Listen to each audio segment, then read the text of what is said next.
آپ اگر ہمارے چینل پر نئے ہیں تو ہمارے چینل کو سبسکرائب کریں تاکہ ہر آنے والی نئی ویڈیو آپ تک پہنچ سکے۔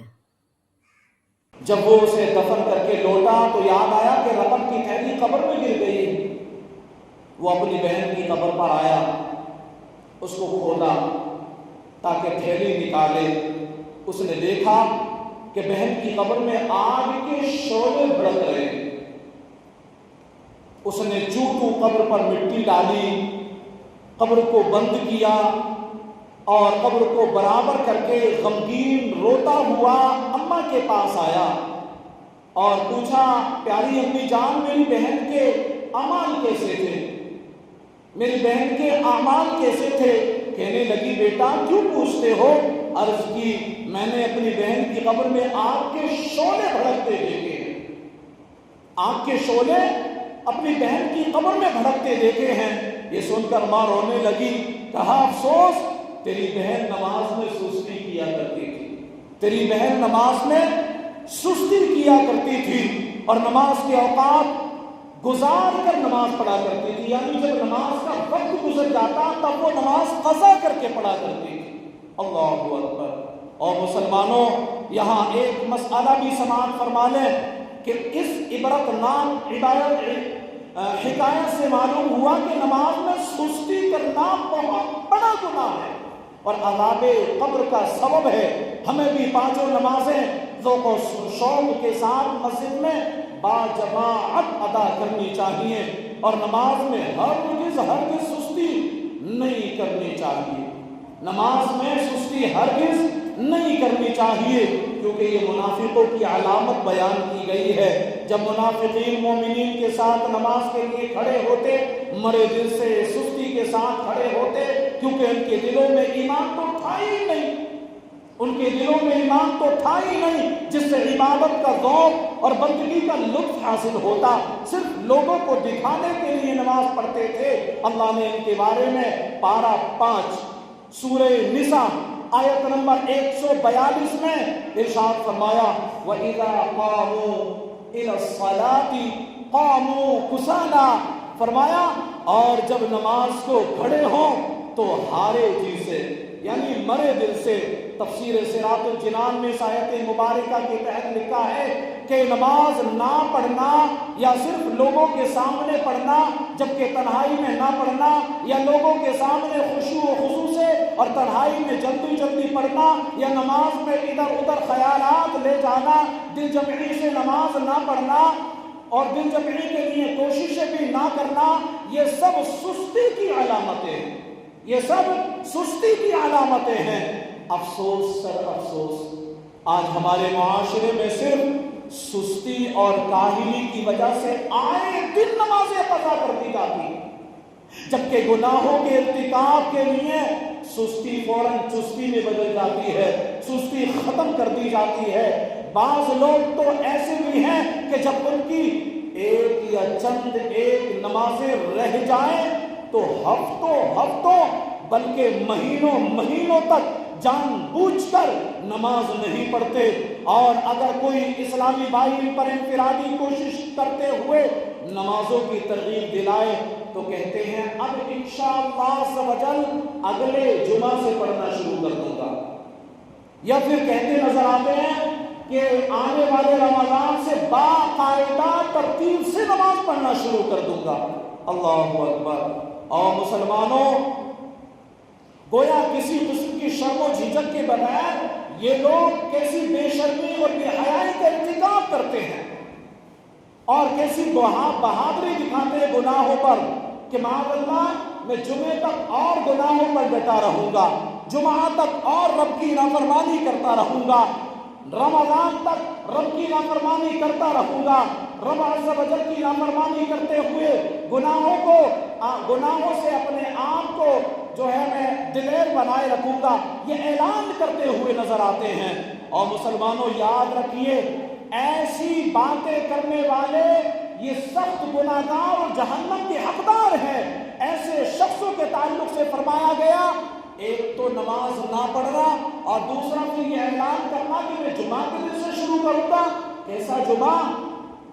تم کو یہ کہنا ہی نہیں چاہیے، یہ جملہ کہنا بھی گناہ ہے۔ اور مسلمانوں، ہمیں اپنے جملوں پر بھی غور کرنا چاہیے۔ یاد رکھیے، جان بوجھ کر نماز قضا کرنا گناہ کبیرہ، حرام اور جہنم میں لے جانے والا کام ہے۔ اللہ عز و جل پارہ 16 سورہ مریم کی آیت نمبر 59 میں ارشاد فرماتا ہے، فَخَلَفَ مِن بَعْدِهِمْ خَلْفٌ أَضَاعُوا الصَّلَاةَ وَاتَّبَعُوا الشَّهَوَاتِ فَسَوْفَ يَلْقَوْنَ غَيًّا۔ اللہ فرماتا ہے تو ان کے بعد ان کی جگہ وہ ناخلف آئے جنہوں نے نمازیں گوائیں، یعنی نمازوں کو ضائع کیا اور اپنی خواہشوں کے پیچھے ہوئے، تو عنقریب وہ دوزخ میں غی کا جنگل پائیں گے، غی کا جنگل پائیں گے۔ اب لفظ غی پر آپ غور کریں، یہ کتنا سخت جملہ ہے۔ بیان کردہ آیت مبارکہ میں غی کا تذکرہ ہے، اس سے مراد جہنم کی ایک وادی ہے۔ صدر الشریعہ بدر الطریقہ حضرت علامہ مولانا مفتی امجد علی اعظمی رحمت اللہ تعالی علیہ فرماتے ہیں، غی جہنم میں ایک وادی ہے، غی جہنم میں ایک وادی ہے جس کی گرمی اور گہرائی سب سے زیادہ ہے۔ اس میں ایک کنواں ہے جس کا نام ہب ہب ہے، جس کا نام ہب ہب ہے۔ جب جہنم کی آگ بجھنے پر آتی ہے، اللہ عز و جل اس کنویں کو کھول دیتا ہے، جس سے وہ یعنی جہنم کی آگ بدستور پہلے کی طرح بھڑکنے لگتی ہے، تیز ہو جاتی ہے، بہت سختی پر آ جاتی ہے۔ اللہ اکبر۔ اللہ عز و جل ارشاد فرماتا ہے، کلما خبت زدناہم سعیرا، جب کبھی بجھنے پر آئے گی ہم اسے اور بھڑکا دیں گے، ہم اسے اور تیز کر دیں گے۔ یہ کنواں بے نمازیوں اور زانیوں اور شرابیوں اور سود خوروں اور ماں باپ کو تکلیف دینے والوں کے لیے ہے۔ ذرا غور تو کرو، اور والدین کو ستانے والوں اور شراب پینے والوں اور زنا کی نحوست میں پھنسنے والوں اور نماز میں سستی کرنے والوں، تمہارے لیے بڑی سخت وعید ہے۔ تمہیں چاہیے رب عز و جل کی بارگاہ میں فوراً آ جاؤ، گڑ گڑاؤ اور توبہ کرو اور آئندہ ان گناہوں سے بچنے کی سچی پکی نیت کرو۔ سنا آپ نے کہ غی جہنم میں ایک وادی ہے جس کی گہرائی اور گرمی سب سے زیادہ ہے، اور جہنم کی آگ جب بھڑکنے لگتی ہے تو اس وادی کو کھول دیا جاتا ہے، جس سے نار جہنم پھر سے بھڑک اٹھتی ہے۔ ذرا سوچئے کہ اس خطرناک وادی میں جب بے نمازی کو ڈالا جائے گا تو اس کا کیا بنے گا، اس کا کیا بنے گا۔ اور مسلمانوں، رب کے قہر و غضب کا یہ جہنم مظہر ہے۔ جس طرح اس کی رحمتوں اور نعمتوں کی کوئی انتہا نہیں، اللہ کی رحمتوں اور نعمتوں کی جس طریقے سے کوئی انتہا نہیں اور انسانی عقل اس کا اندازہ نہیں لگا سکتی، اسی طرح اللہ عز و جل کے قہر و غضب کی بھی کوئی حد نہیں ہے، کوئی انتہا نہیں ہے۔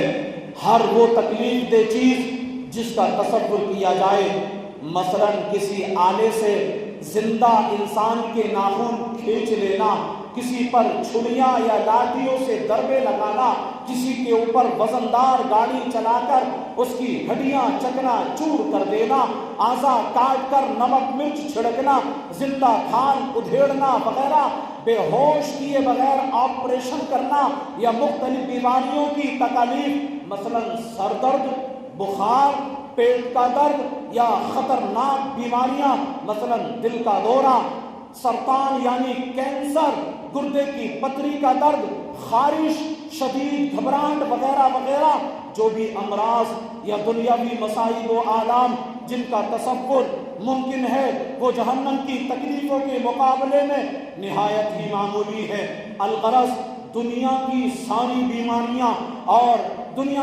بیماریاں اور مصیبتیں کسی ایک شخص پر جمع کر دی جائیں، کسی ایک شخص پر لاد دی جائیں، پھر بھی جہنم کے سب سے ہلکے عذاب کے برابر یہ مصیبتیں نہیں ہو سکتی۔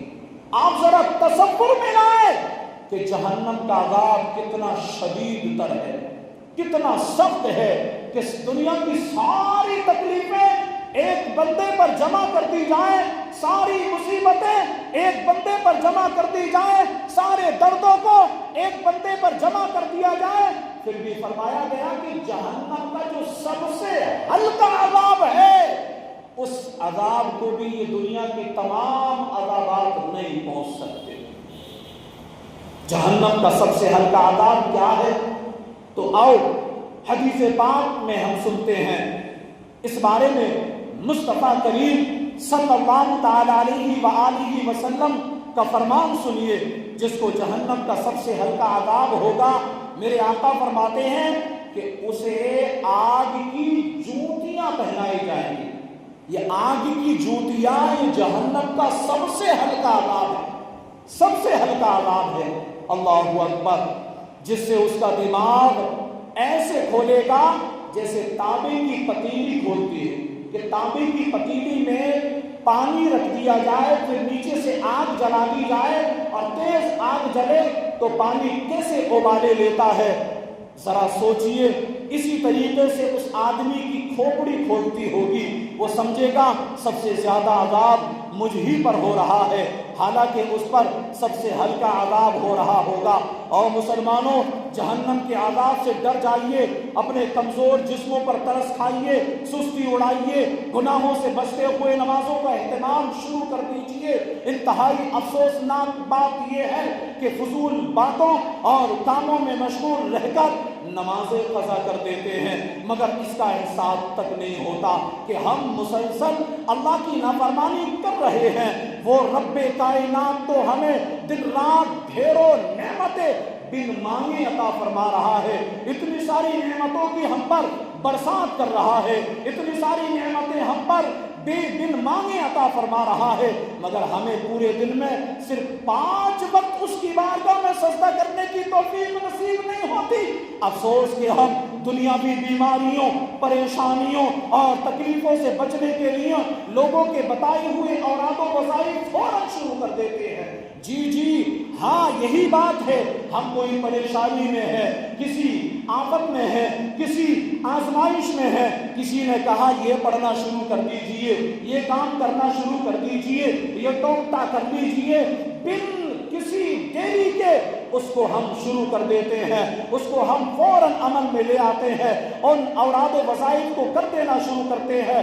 مگر جس رب کائنات نے قرآن پاک میں سینکڑوں مرتبہ نماز کا حکم دیا، ہر ایک غور کرے کہ اس حکم کی میں کتنی تعمیل کر رہا ہوں، اس حکم پر میں کتنا عمل کر رہا ہوں۔ اللہ کے دربار میں حاضری کے لیے بلانے والے مؤذن کی دعوت پر میں کتنی بار لبیک کہہ کر مسجد میں حاضر ہوتا ہوں۔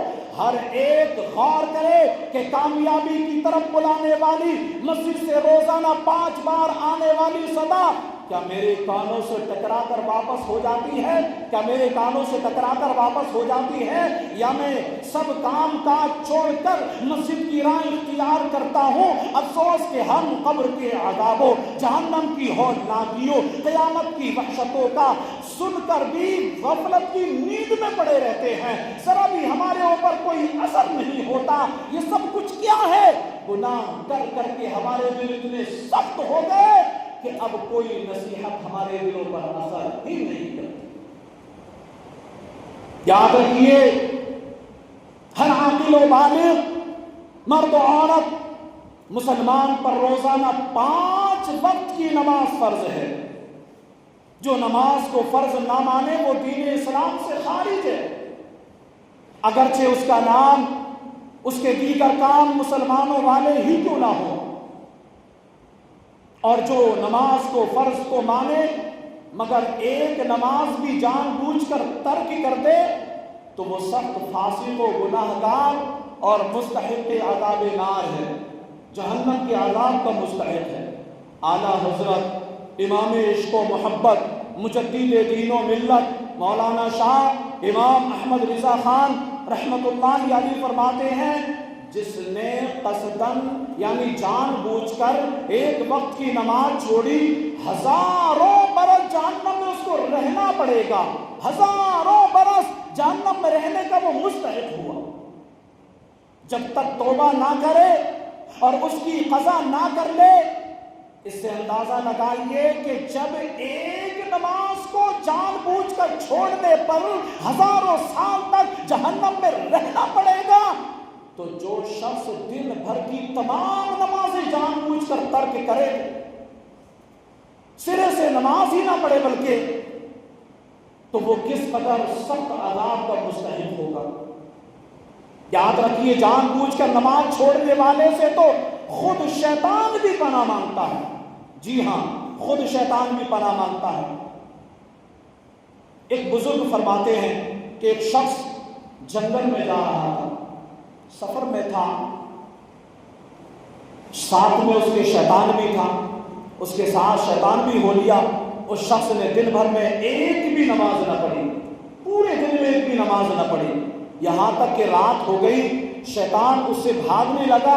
اس شخص نے حیران ہو کر بھاگنے کا سبب پوچھا تو شیطان نے کہا، میں نے عمر بھر میں صرف ایک بار آدم علیہ السلام کو سجدہ کرنے کا انکار کیا تو ملعون ہوا، صرف ایک بار زندگی میں سجدہ کرنے سے انکار کیا تو ملعون کر کے اللہ پاک نے اپنی بارگاہ سے مجھے نکال دیا، لعنت کا توق میرے گلے میں ڈال دیا، اور تو نے آج پانچوں نمازیں ترک کر دی۔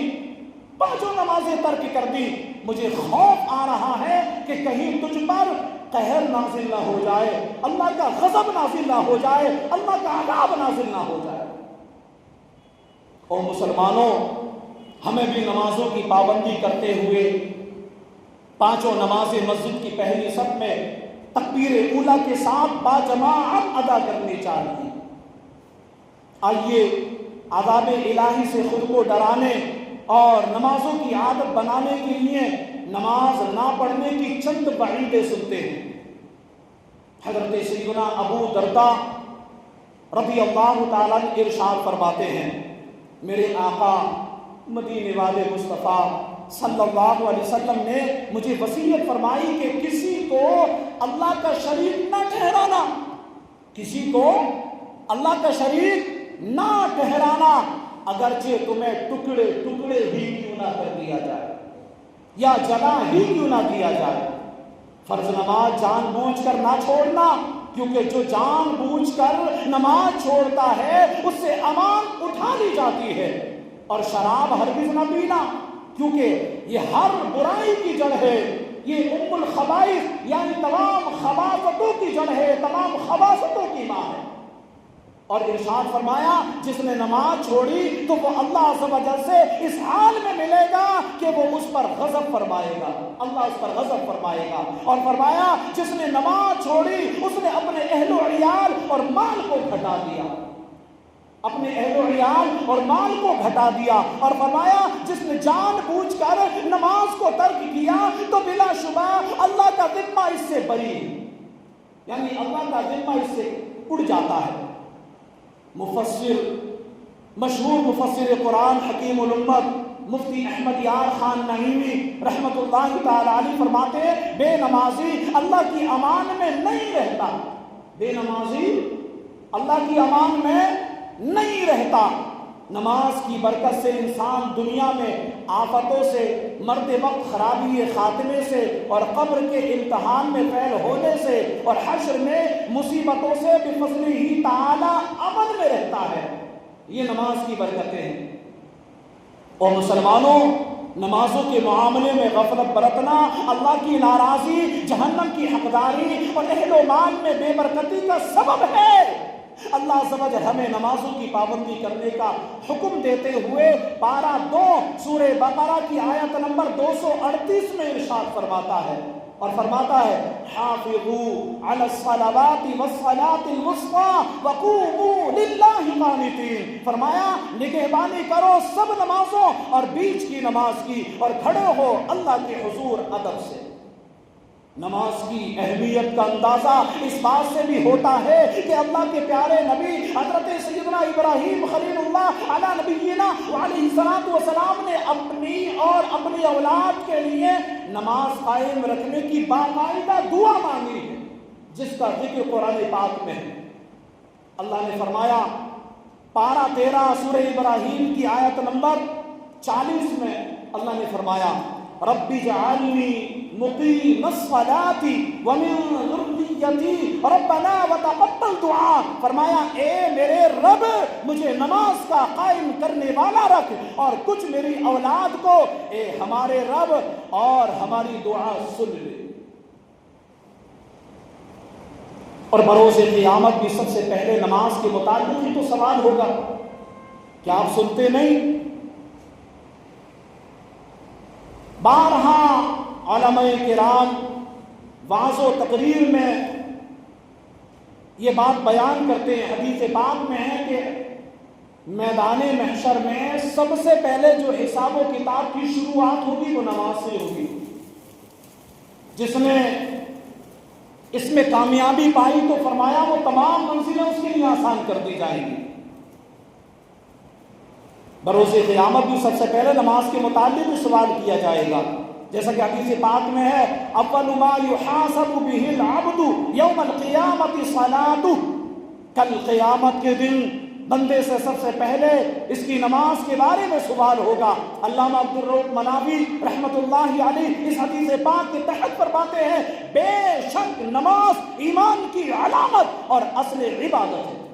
جی ہاں، نماز ایمان کی علامت ہے، نماز اصل ایمان ہے۔ جس نے نماز کو قائم رکھا اس نے اپنے دین کو قائم رکھا، اور جس نے نماز کو چھوڑا اس نے اپنے دین کو چھوڑ دیا۔ اس حدیث پاک کے تحت فرماتے ہیں علامہ عبدالرؤف مناوی رحمۃ اللہ علیہ بے شک نماز ایمان کی علامت اور اصل عبادت ہے۔ نبی پاک صلی اللہ علیہ وسلم کی بارگاہ میں ایک شخص نے حاضر ہو کر 3 مرتبہ سوال کیا، 3 مرتبہ سب سے افضل عمل کے بارے میں سوال کیا، تو رسول پاک صلی اللہ علیہ وآلہ وسلم نے تینوں بار یہی جواب دیا کہ نماز سب سے افضل عبادت ہے، نماز سب سے افضل عبادت ہے، نماز سب سے افضل عبادت ہے۔ اور مسلمانوں، معلوم ہوا کہ نماز اس قدر اہم عبادت ہے کہ قرآن پاک میں اس کی پابندی کا حکم دیا گیا۔ لہذا ہمیں بھی نماز کی اہمیت کو سمجھتے ہوئے نہ صرف خود پانچوں نمازیں پابندی کے ساتھ مسجد کی پہلی صف میں تکبیر اولیٰ کے ساتھ باجماعت ادا کرنی چاہیے، بلکہ اپنے سمجھدار بچوں کو بھی نماز کا عادی بنائیں، ان کو بھی اپنے ساتھ مسجد میں لے کر کے آئیں تاکہ ان کے ننھے ننھے ذہنوں میں نماز کی اہمیت بس جائے، نماز کے وہ پابند بن جائیں۔ یاد رکھیے، اگر ہم نمازوں کی پابندی کے ساتھ ساتھ اپنے سمجھدار بچوں کو بھی مسجد لے کر جائیں گے تو ان کے ننھے ذہن بچپن ہی سے نمازوں کی طرف مائل ہونے لگیں گے، اور پھر بڑے ہو کر وہ بھی نمازوں کے عادی بن جائیں گے، کیونکہ جو بات بچوں کے ذہن میں بچپن ہی سے بیٹھ جائے فطری طور پر بڑے ہو کر بھی وہ بات ان کے ذہنوں میں بس جاتی ہے، پختہ ہو جاتی ہے، راسخ ہو جاتی ہے۔ اور مسلمانوں، نماز کی اہمیت جاننے کے بعد بھی اگر کوئی نہ پڑھے تو بڑا نادان ہے، وہ بڑا نادان ہے اور اپنے ہاتھوں جہنم میں جانے کا سامان کرنے والا ہے۔ حالانکہ نماز پڑھنا دنیا و آخرت کی سعادتوں کا ذریعہ ہے۔ نماز قرآن پاک میں جا بجا نہ صرف نماز کا حکم دیا گیا ہے بلکہ اجر و ثواب بیان کر کے اس کی ترغیب بھی دلائی گئی ہے۔ اللہ پاک کلام مقدس میں ارشاد فرماتا ہے وَأَقِيمُوا الصَّلَاةَ وَالْمُؤْتُونَ الزَّكَاةَ وَالْمُؤْمِنُونَ بِاللَّهِ وَالْيَوْمِ الْآخِرِ أُولَٰئِكَ سَنُؤْتِيهِمْ أَجْرًا عَظِيمًا، فرمایا اور نماز قائم رکھنے والے اور زکوٰۃ دینے والے اور اللہ اور قیامت پر ایمان لانے والے ایسوں کو عن قریب ہم بڑا ثواب دیں گے، ان کے لیے ہمارے پاس بڑا اجر و ثواب ہے۔ اور ایک دوسرے مقام پر فرمایا الذین یقیمون الصلاة ومما رزقناهم ينفقون اولئک هم المؤمنون حقا لهم درجات عند ربهم ومغفرة ورزق کریم، فرمایا وہ جو نماز قائم رکھیں اور ہمارے لیے سے کچھ ہماری راہ میں خرچ کرے یہی سچے مسلمان ہیں، ان کے لیے درجے ہیں ان کے رب کے پاس اور بخشش ہے اور عزت کی روزی ہے۔ جی ہاں، نماز قائم کرنے والوں کے لیے کیسی کیسی خوشخبریاں ہیں۔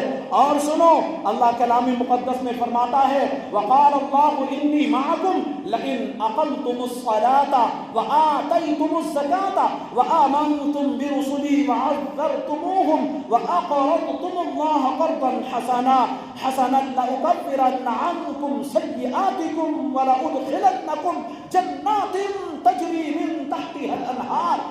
اور اللہ نے فرمایا بے شک میں تمہارے ساتھ ہوں، ضرور اگر تم نماز قائم رکھو اور زکوٰۃ دو اور میرے رسولوں پر ایمان لاؤ اور ان کی تعظیم کرو اور اللہ کو قرض حسن دو، بے شک میں تمہارے گناہ اتار دوں گا اور ضرور تمہیں باغوں میں لے جاؤں گا جن کے نیچے نہریں روا ہے، جن کے نیچے نہریں روا ہے۔ اللہ اکبر، سبحان اللہ۔ نمازیوں کے لیے اللہ کی بارگاہ میں کیسے کیسے عظیم الشان انعامات ہیں کہ کہیں انہیں جنت و مغفرت کی بشارتیں دی جا رہی ہیں، تو کہیں اجر عظیم کی نویدیں سنائی جا رہی ہے، تو کہیں ان کے لیے خوشخبریاں جنت کی دی جا رہی ہے۔ احادیث مبارکہ میں بھی نماز کی بہت زیادہ اہمیت اور رغبت دلائی گئی ہے۔ اگر ہم نماز کا وقت ہوتے ہی اپنے تمام تر دنیاوی جھمیلوں کو چھوڑ کر نماز کی تیاری میں مصروف ہو جایا کرے اور نہایت خشوع و خضوع کے ساتھ با جماعت نماز ادا کرے، تو اس کی برکت سے جہاں دنیا کی ڈھیروں بھلائیاں نصیب ہوگی، وہیں اس کا ایک اخروی فائدہ یہ بھی حاصل ہوگا کہ کل بروز قیامت یہی نماز ہماری نجات و مغفرت کا ذریعہ بنے گی۔ جی ہاں، یہی نماز پڑھنا قیامت کے دن کامیابی دلائے گا، رب کی بارگاہ میں مقبولیت دلائے گا، رب کی بارگاہ میں بخشش دلائے گا اور جنت تک پہنچائے گا۔ تو آج نیت کر لیں کہ انشاءاللہ نماز کی جو سستیاں ہم سے ہوتی ہیں وہ تمام سستیوں کو آج سے دور کریں گے، پانچوں وقت با جماعت نماز ادا کرنے والے بنیں گے انشاءاللہ عز و جل۔ نہ صرف خود ہم نمازی بنیں گے بلکہ اپنے گھر والوں کو بھی نماز کی ترغیب دینے والے بنیں گے انشاءاللہ عز و جل۔ اللہ پاک ہم سب کو کہنے سننے سے زیادہ عمل کرنے کی توفیق عطا فرمائے۔ میں اتنا ہی کہوں گا علامہ اقبال کی زبان میں کہ عمل سے زندگی بنتی ہے جنت بھی جہنم بھی، عمل سے زندگی بنتی ہے جنت بھی جہنم بھی۔ یہ خاکی اپنی فطرت میں نہ نوری ہے نہ ناری ہے۔ وآخر دعوانا ان الحمدللہ رب العالمین۔